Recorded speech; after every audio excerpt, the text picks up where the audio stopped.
Hello mga ga, ito na po yung bagong recipe natin na tinatawag po natin itong cheese kalabasa empanada. First time ko nga lang gumawa nito pero hindi ko akalain na ang sarap at bagay talaga ito sa mga batang ayaw kumain ng kalabasa. At kung masubukan mo ito, hindi ka talaga magsisisi, baka magpasalamat ka pa sa akin. Kaya tara, umpisahan na natin. At tamang-tama naman na napakamura ngayon ng kalabasa. So dito meron po akong 1,038 grams ng ating kalabasa. Nabili ko lang po ito lahat ng 20 pesos. Hiwain lang po natin yan at hugasan ng maigi at lulutuin po natin ito sa ating steamer hanggang sa ito'y lumambot. Ayan na mga ga, malambot na po yung ating kalabasa, nag-aso-aso pa. Ilipat na agad sa kawali at durugin na natin ang pino. Yung iba, ginagawa po nila itong kalabasa halaya. Madali lang talaga ito durugin lalo na pag malambot at labo yung kalabasa.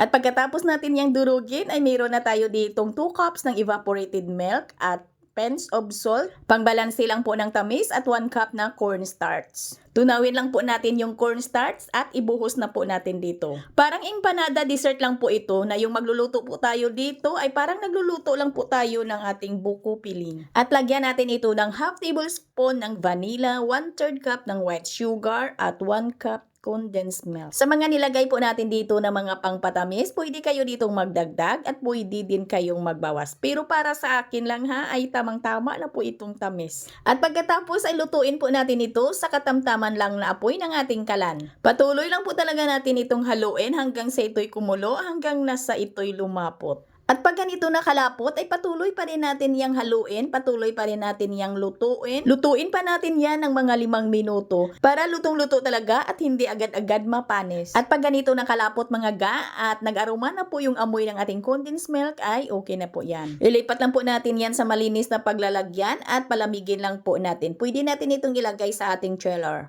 At habang pinapalamig po natin yung ating palaman, ay gagawa na po tayo ng ating empanada crust. So dito meron akong 1 kilo ng all-purpose flour at 2 teaspoon ng iodized salt. At 2 cups na tubig, and then tunawin muna yung asin bago basain yung harina.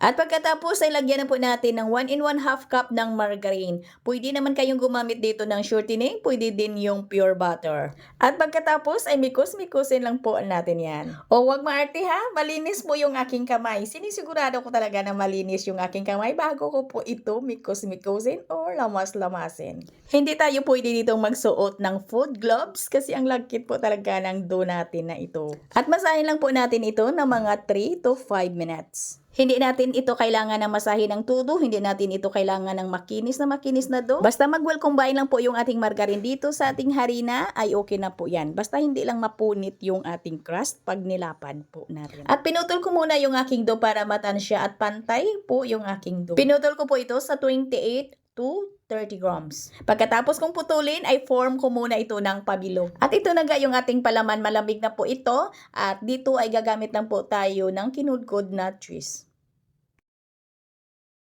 At palaparin lang po natin yung ating pabalat na hindi lang masyadong malapad at hindi din masyadong manipis. Katamtaman lang mga ga. At sa pagpalapad po natin dito sa ating pabalat ay magdas na po tayo ng kaunti lang pong harina, pangtanggal lagkit lang po. Kaunti lang po talaga na harina para didikit naman yung ating pabalat para hindi bumukaka pag naluto. At naglagay lang po ako dito ng palaman ng nasa 3/4 po ng ating kutsara at saka nilagyan po natin ng cheese sa ibabaw.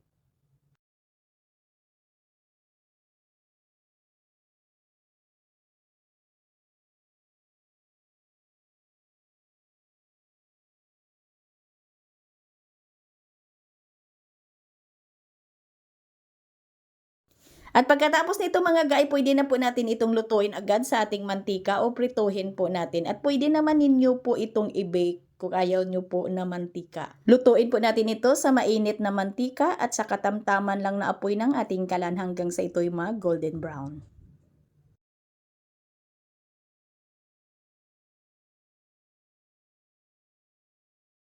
At syempre, hindi pwede na hindi natin ito tikman kasi ay curious lang din ako kung ano talaga yung lasa nito. Ay mga ga, pag kinain mo ito ay hindi mo akalaing kalabasa ito. Parang hindi mo malalasahan yung kalabasa. Yung malalasahan mo ay yung sarap lang.